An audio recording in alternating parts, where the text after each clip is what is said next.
Hello. नमस्कार, मी अदितीज book of recipes मध्ये पुन्हा एकदा तुमचं खूप खूप स्वागत करते. आज मी तुम्हाला मटकीची भाजी दाखवणार आहे. तर याच्यासाठी लागणारे साहित्य आहे. साहित्यामध्ये मी ह्या 5-6 लसणाच्या पाकळ्या ठेचून घेतलेल्या आहेत. थोडी कोथिंबीर आहे, ओलं खोबरं आहे. हा मी मालवणी माझा घरचा जो मसाला आहे तो वापरते. तुमच्याकडे जो असेल तो तुम्ही वापरू शकता. 2 टोमॅटोची प्युरी आहे, ही मिक्सरला फिरवून घेतले टोमॅटो. धना जिरा पावडर आहे 1 चमचा. हळद लागेल आपल्याला. आणि ही मोड काढलेली मटकी आहे. ही मोड काढलेली मटकी आणि त्यात 1 कांदा मी बारीक चिरून घेतला आणि अगदी पाव चमचा मीठ घालून त्याला मी कुकरला 3 शिट्ट्या करून घेतलेल्या आहेत. हिंग लागेल आपल्याला, पाणी लागेल आपल्याला आणि फोडणीसाठी तेल. तेल आता मी 2 चमचे तेल घेतलंय. ते व्यवस्थित गरम झालं की पहिली आपण त्याच्यामध्ये लसूण घालूया.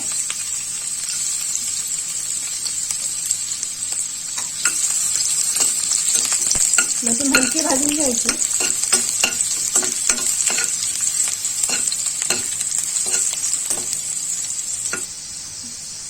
लसूण हलकी भाजून झाली की त्याच्यामध्ये आपण थोडा हिंग घालूया. हिंग घालून झाला की त्याच्यामध्ये आपण ही हळद घालूया. पाव चमचा हळद घालते मी इथं. आणि नंतर मग याच्यामध्ये ही टोमॅटोची जी मी प्युरी करून ठेवली ती घालूया.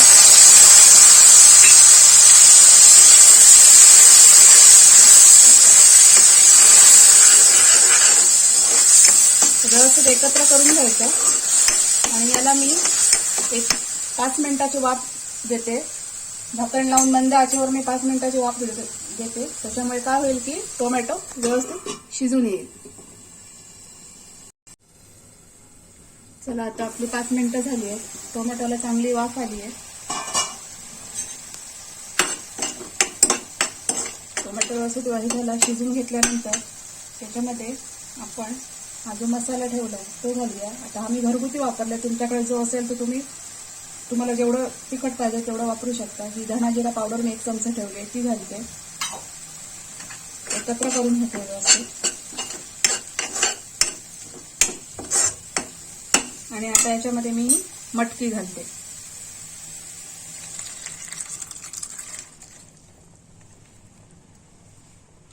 मटकी शिजवतानाच मी कांदा घातलाय, त्याच्यामुळे वेगळा कांदा घालण्याची काही गरज नाहीये. आणि आता सगळं व्यवस्थित एकत्र करून घ्यायचं. आता गॅस मोठा ठेवला तरी चालेल.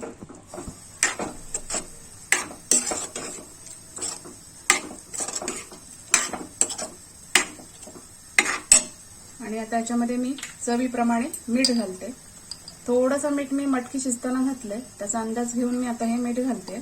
साधारणतः 1 चमचा मला इथं मीठ लागलंय.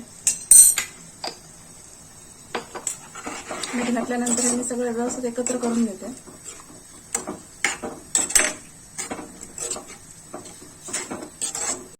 चला, आता मी या भाजीला एक मस्तपैकी 5 मिनिटाची उकळ दिलेली आहे. 5 मिनिटं झाली आहे. भाजी मस्तपैकी एकत्र झाली आहे सगळ्या मसाल्यांबरोबर. आता मी याच्यामध्ये हे ओलं खोबरं ठेवलंय ते घालते आणि ही हिरवी कोथिंबीर. पुन्हा हे सगळं मी व्यवस्थित एकत्र करून घेते. तुम्हाला जर पातळ हवी असेल तर थोडं ह्याच्यामध्ये पाणी ठेवलं तरी चालेल. आणि जर सुकी हवी असेल तर ते सगळं पाणी आटवून टाकायचं. तर मला ही सुकीच हवी आहे भाजी, त्याच्यामुळे मी याच्यातलं सगळं पाणी आटवते.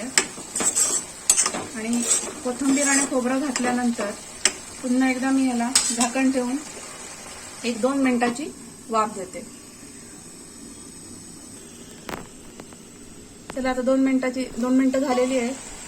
भाजीला मस्तपैकी आता वाफ आलेली आहे. बघा, मस्त आपली भाजी तयार झालेली आहे. खूप छान दिसते. आता मी गॅस बंद करते आणि भाजी प्लेटमध्ये काढून घेते.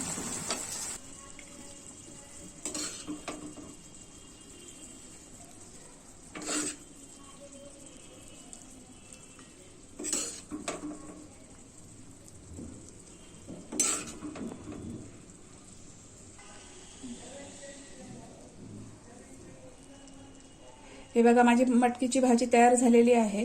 तर माझी ही रेसिपी तुम्हाला कशी वाटली ते कमेंट्समध्ये नक्की सांगा. रोजच्या जेवणासाठी किंवा टिफिनसाठी ही भाजी उत्तम पर्याय आहे, पौष्टिक पण आहे. तर माझी रेसिपी आवडली असेल तर व्हिडिओला लाईक करा, शेअर करा, माझ्या चॅनलला सबस्क्राईब करा. आपण भेटू नेक्स्ट व्हिडिओमध्ये. थँक्यू.